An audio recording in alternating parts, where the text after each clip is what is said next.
kung ang tunay na naghahari, kung tunay na nakatanim, kung tunay na nasa atin si Jesus Nazareno, ang kanyang kabutihan, ang kanyang awa, ang kanyang katotohanan, ang siyang lalabas, makikita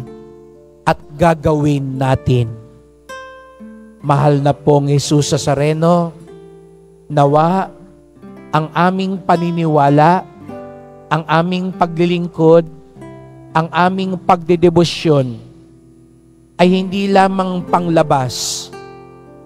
hindi lamang dahil may hinihingi kami, kung hindi kami tunay na sumusunod, sapagkat kapag kayo ang puno sa aming buhay,